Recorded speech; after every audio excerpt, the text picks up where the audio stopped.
What's up, guys? I'm Alex, obviously. So my book that I read is In a Pit with a Lion on a Snowy Day by Mark Batterson. So the story behind this really is out of the Bible. There's a gentleman named Benai, I think is how you say his name. It's in the pamphlet so you can see it, or not the pamphlet, the handout. And his story is he's walking through a forest on this snowy day, and there's a lion just sitting there stalking him. And instead of like running away from the danger or something like any normal person would, he chases this lion down and chases it into this pit, gets in hand-to-hand combat with a lion and kills it bare hands.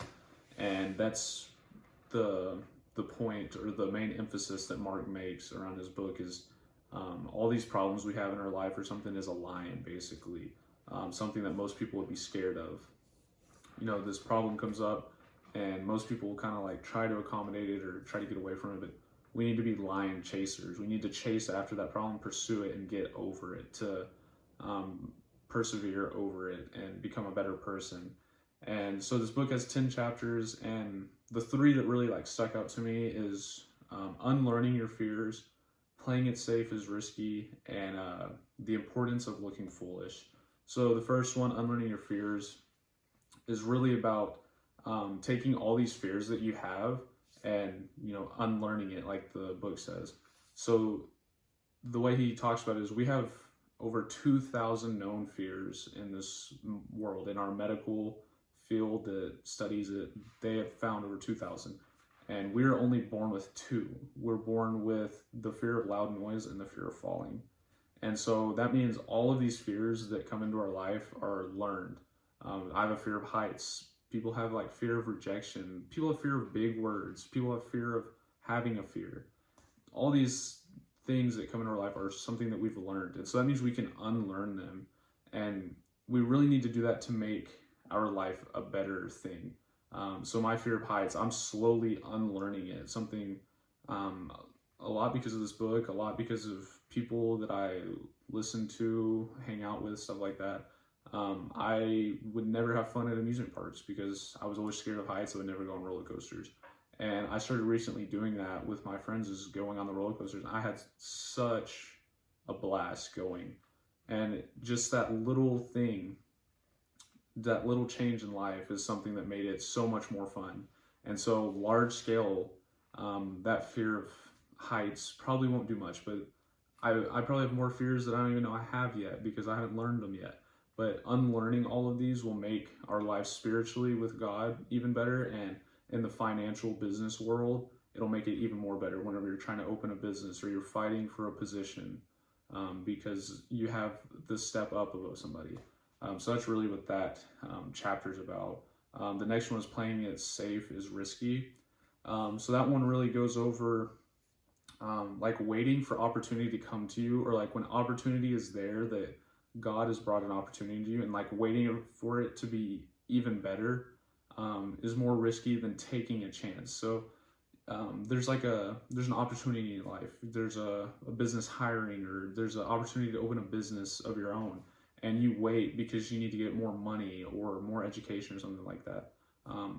That's playing it safe. You don't need to play it safe. You need to go after that, chase that line, that business, that job or something. That's your line right there, and you need to chase it. You don't just wait for it to come to you, because that'll never happen. Somebody else will make that business. Somebody else will get that position.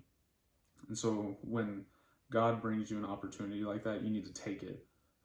That's really what his whole thing is about right there, is waiting for an opportunity will never get you anywhere. It's more risky because you won't ever take that, and the regret of inaction is greater than the regret of action in long term. You will always think of that what if every single time, or all through your life, because it'll never go away. You always think, what if I did this? What if I did this? And it won't ever go away.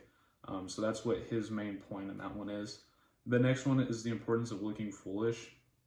And that's more of like, whenever you come upon an opportunity or you come up with an idea that other people are judging you for, making you self-conscious or something, that's more of a good thing. Like Matt Adkins opening the turf business, he was talking about how much people are making fun of him for doing that, and look where he is now, multi-million-dollar business, doing very well. and it's for fake grass. Look at Noah. People would make fun of Noah for building an ark in the middle of a desert, and look where that got him. He lived the great flooding. David, when he fought Goliath, he used a slingshot. You know, who would do that? You think, who would do that? That is so dumb for you to do that. And look what happened. He killed that giant. Self-consciousness is what kind of takes over us. And it says in Corinthians 1:27 that God deliberately chose things the world considers foolish in order to shame those who think they're wise. All these people that judge you and think you're foolish and stuff, they mean nothing. Not in like a bad way, but like all those mean things they say, that means nothing. It's all about what God thinks of you. God is the only person that can judge you in this world. And so when something comes up that's foolish for you, that's not a bad thing. You know, you come up with a business idea and people are judging you for it, saying it'll never work, or it's a dumb idea that would never happen. Don't listen to people like that. Being foolish is part of spiritual maturity and just general maturity, because you're not taking yourself as serious. It's more of being like childlike thoughts. Children are not self-conscious about what they do, and that's something that we need to implement into our life. Not thinking about what other people think, both when it comes to spiritual relationship with God, and both in like the business world and stuff like that. You don't need to think about other people. If you look foolish, you look foolish. Everybody has done that before, and that's why they can't judge you.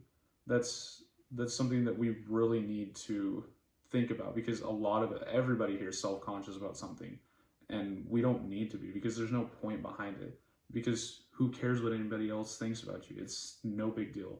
And so that's really what I've got from this book. It was a very good book. I highly recommend it. Something that I actually really enjoyed reading, and I don't like reading. So thank you for listening, guys.